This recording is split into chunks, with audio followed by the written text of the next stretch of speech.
And now I'm going to ask you to please make sure your phones are on vibrate or silent. As much as we would love to hear all the responses you're getting every time somebody likes your picture, we do want to respect and honor our guests of honor tonight. So if you could take a moment to make sure you put your phones back on silent, and then keep taking pictures later because there's going to be a lot to share tonight. So let me just start by thanking our benefit co-chairs, Connie Lissandro and Deidre Parrish Williams. If you would join me in giving them a round of applause.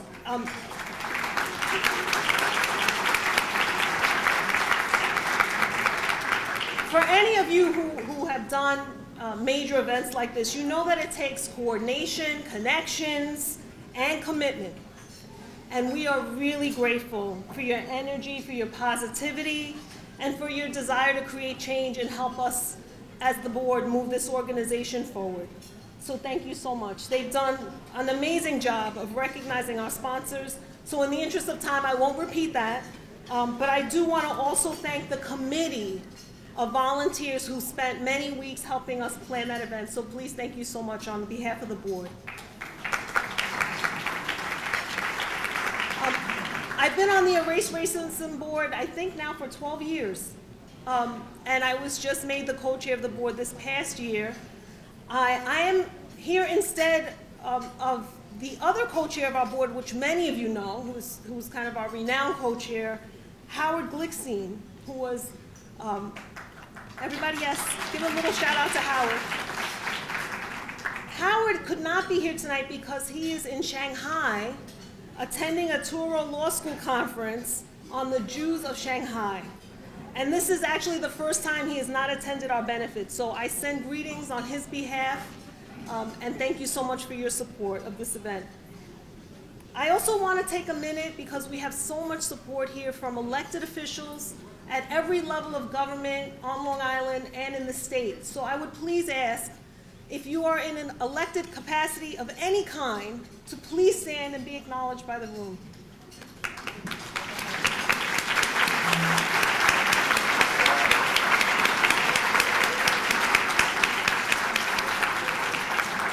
As you know, this work is not only done through the hard work and perseverance of individual might and policy, but it is through law and support of our elected officials. So we really do appreciate you being here to demonstrate your commitment in also deeds and actions. We really do appreciate that. So I also want to take a chance to, since I'm going to talk a little bit more about why I love Erase and why I'm still involved in this beautiful organization later on, but I do want to also acknowledge my fellow board members. This is a board that has really just pushed an agenda that sometimes feels like you're walking through sand. You know, it's a tough agenda, but it's one that when you actually come together in a night like tonight to celebrate our accomplishments and to see the community that really does want to see these amazing changes that we're trying to make on Long Island, I just want to thank every board member and ask them to also please stand and be recognized. If you would.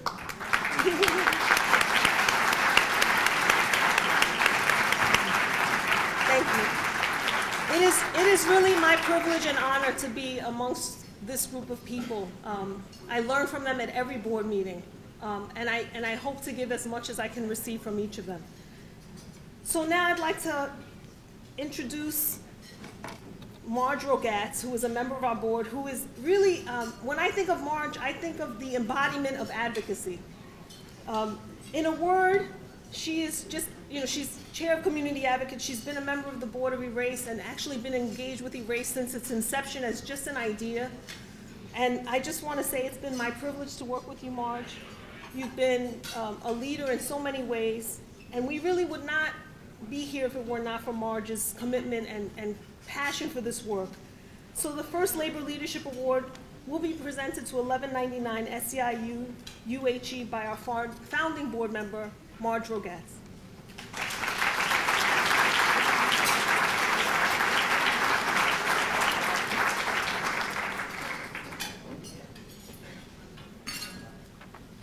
Thank you, Chris, and good evening, everyone. We're really glad to see you all here. Presenting this award to 1199 SEIU UHE. That is, for those of you who may not know, 1199 Service Employees International Union, United Healthcare Workers East. And this is a particular privilege for me. I had the good fortune of meeting Leon Davis and Mo Foner, past illustrious leaders of 1199, on a number of occasions during the Civil Rights Movement, when I was a special assistant to James Farmer, the National Director of CORE, the Congress of Racial Equality.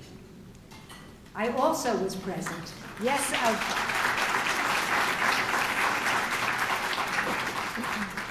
a big, big clap for Jim and CORE. I also was present on at least one of the many occasions when Dr. Martin Luther King referred to 1199 as, and I quote, the authentic conscience of the labor movement. The union continues its proud legacy of activism today. I urge you all to read about 1199 in our journal, which you have at your seats. And now it is my great privilege to present the Erase Racism Labor Leadership Award to 1199 SEIU UHE for its commitment to civil rights.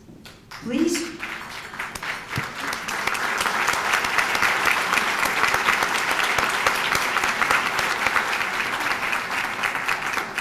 join me in welcoming Michelle Lynch, who will accept the award on behalf of the union.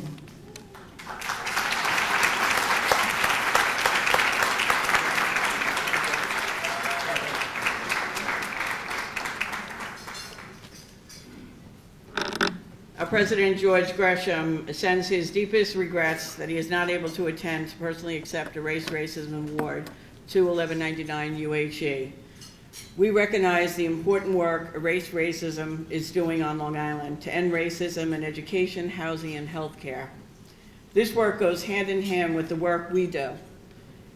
At 1199 SEIU, we not only care about our members being treated with respect and dignity, receiving a fair day's pay for a fair day's work, and receiving real health care.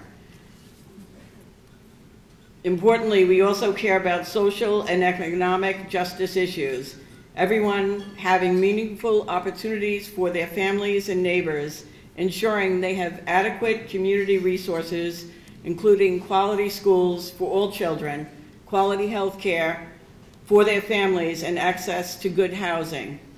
Like Erase Racism, we strongly encourage our members to participate in all elections, from school boards to president, in order to elect people like 1199 members, Maribel Torre, who was recently elected to the Hempstead School Board,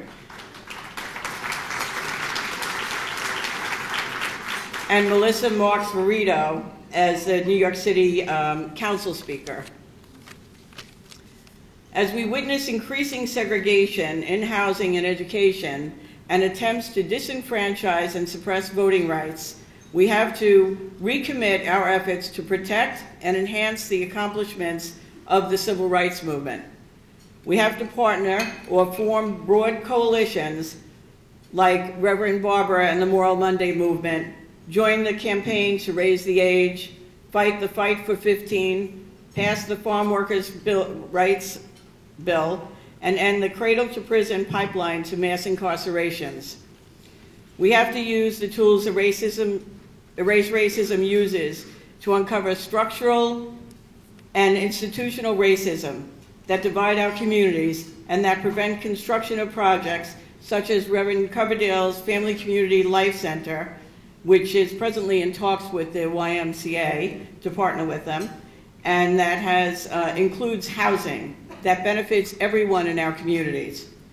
I would like to ask the members and my co-workers of 1199 to stand up, because this award is for them and all the work they do every day.